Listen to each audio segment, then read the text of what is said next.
Unfortunately, the worst place a team can stay in with any sports in any sports league is no man's land. You know, that odd area where you win enough games to contend standings wise, but you can't really make a championship push, yet you're not bad enough to get that life-changing franchise player in the draft. So you get stuck in that realm of mediocrity.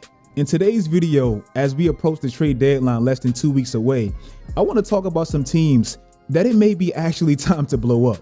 Now, every team on this list doesn't necessarily need to start completely over. Some teams need to make significant tweaks that can go a long way, but others, it's just time to reboot. Today's video is sponsored by Manscaped. It's finally here. We finally have the perfect package for not just only below the belt, but now for the face, and specifically those rough looking beards. Manscaped's brand new Beard Hedger Pro kit literally has everything you need. The Beard Hedger trimmer that has like an insane 7,200 RPM motor and titanium coated T-blade that can cut through like a James Harden style of beard. And whether you rock like a 5 o'clock shadow or you keep it thick and long, with the use of this one zoom wheel, they give you like 20 different hair cutting lengths and it only uses one guard. Also, like some of their other products, it's waterproof, cordless, and rechargeable. Inside Manscaped's Beard Hedger Pro kit will be everything you need to maintain your facial hair. The next level trimmer for your beard, the shampoo, the conditioner, the oil, the balm. They even give you a brush, comb, and scissors to keep everything maintained. They have everything in there. If you want to keep your face nice and maintained and you need the perfect set of tools to do so at a discounted price, click the link in my description box below or use my promo code SWISH at checkout for 20% off of your first order plus free shipping. Big shout out to Manscaped for always looking out for the channel and most importantly, my guys. You know, our team is struggling, you know, and I've been transparent about our struggles and stuff that we could do better, but y'all putting me in a position to you know, answer questions that I don't think is cool, man. It feels like every season we have the exact same conversation with Dame. He plays his ass off, puts up historical numbers, yet his team has no shot at a real championship push. We all respect Dame as one of the last real ones. He doesn't want to chase a ring, hopping from franchise to franchise. But at some point, your legacy will begin to look like you've become comfortable with losing.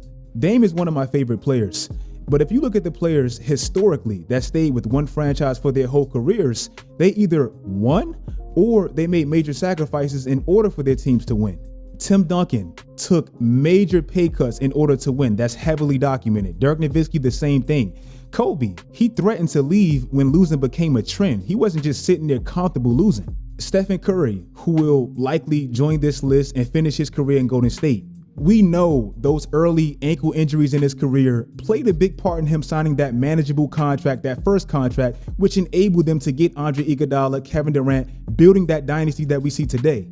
These guys won. Most of them won multiple championships. So sitting there through dark years, it looks more admirable. It's hard for me to really commend you when you sat there for all those years and just lost. Portland, early in the season, it looked like they made some pretty significant moves that paid off. Started the season out 10-4, 3 players averaging well over 20 points a night.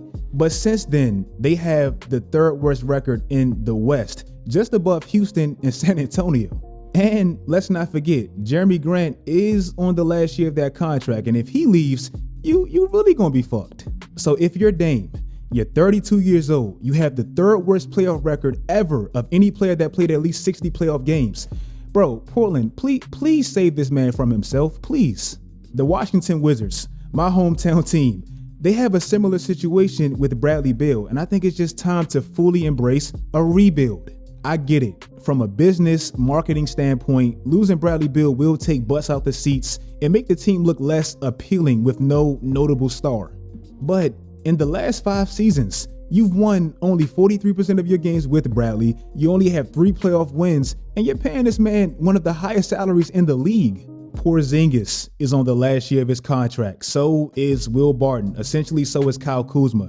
And I just don't understand the logic of recycling these same lineups that look good on paper around Bradley Beal, yet you stay stagnant right outside the playoffs every single year.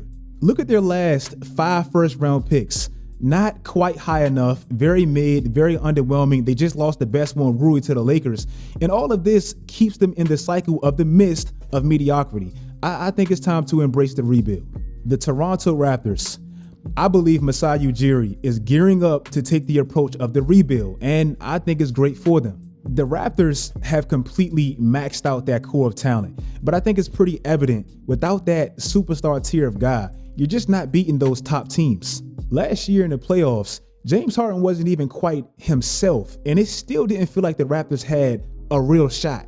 They have so many pieces that I believe teams that's one piece away, like Dallas, one piece away from actually contending, they will offer a pretty sizable haul for. Pascal Siakam, one of the most underrated players in the league. He's having one of his best seasons, if not his best seasons of his career. Yet in his last 20 games, he's playing damn near 40 minutes and they're under 500. You can get a whole lot for him. OG Anunoby.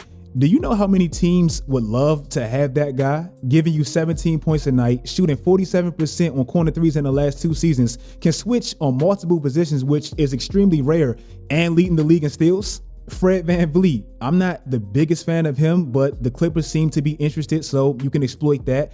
And Gary Trent Jr., he's on the last year of his deal, so you want to get something for him.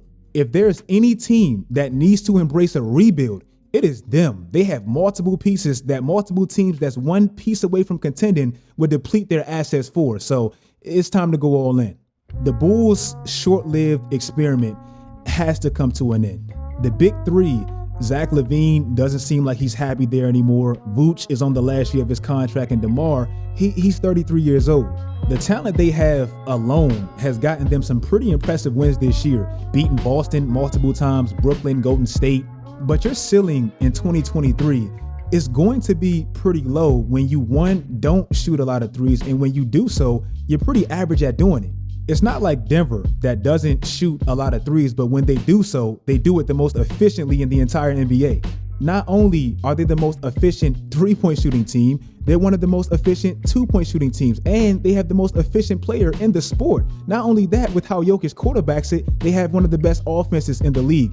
Chicago, they're pretty mid everywhere. Think about it like this. The league average for three-pointers made a night is 12. They've made under 10 21 times this season. They've lost 15 of those games. When they actually make league average and above, they win damn near 80% of their games. Look at them when they don't, which is a lot for them. They have a lot of great individual games with DeMar and Zach, and that's cool. But with how they're built and their style and the fact that they don't really play great defense, they've peaked and they're not winning anything. It's time to rebuild. The Timberwolves, they're in a weird situation if you ask me. They made that impulsive trade with Rudy Gobert that they have to live with.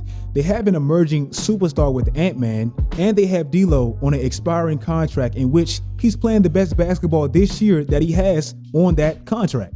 D'Angelo Russell has only missed 3 games, which, if you know him, that's very surprising. I believe his injuries always hurt his ability to be consistent. He's shooting the best of his entire career, and with him actually being able to put together games without these big pauses with injuries, he's been the most consistent of his entire career. Look at his last 25 games. But again, he's on an expiring contract. The last time he played great for a full season was his last year in Brooklyn on an expiring contract. A lot of players do that. D'Angelo is likely not in Minnesota's long-term plans. And you know you're probably not winning anything this year with Cat's injury, so you might as well get something for him as opposed to nothing. Sure, losing him will free up some cap space for some better fitting free agents this offseason, but let's be honest, it's Minnesota, so you're probably going to have to overpay somebody, and Anthony Edwards' contract is coming up, so how much money do you really have? And lastly, Miami. Kyle Lowry, as he aged, just hasn't been quite what they expected. And even with Bam playing some of the best basketball of his life, he's definitely an all-star, should be an all-star. It's just not enough to compete in the top-heavy Eastern Conference. Next season, you're still set to pay these 4 players damn near 70% of your cap. 2 of them are on 2 of the worst contracts in basketball. If you want to give Jimmy, who I still believe can be a championship, a number 1 option on a championship team, if you want to give him a real shot at winning a championship, you gave him all this money to do so, I'm thinking, you have to give him better pieces. Pat, last summer, you did absolutely nothing. They still feel very undersized to me. Bam plays much bigger than he actually is, but he's a little undersized for his position in that conference with Embiid, Giannis, etc. You're playing Caleb Martin, a 6'5" player, at the 4 consistently? That's not enough in the playoffs. I thought Rui Hachimura was a piece they really could have exploited. You couldn't offer a package of 3 second rounders and a player equivalent to Kendrick Nunn? Rui would have given them size. He can create his own shot when need be. He's a bigger body. He can develop into an even better two-way player, especially with that organization. Like, nothing? I don't know, man. It just seems like they got stagnant. I respect Heat culture. I respect Eric Spoelstra, Pat Riley, UD, all of that. But until they make some type of significant move, I just don't feel like it's enough in this heavy star-studded Eastern Conference. If you guys like this video, comment any teams that you feel like need to make a move or expand on any teams that I've mentioned. These are just teams that I watch that I feel like they should be making some type of moves before this February 9th deadline. Follow my social media sites, turn on post notifications, do all that great stuff, guys. And until next time, as always, stay tuned.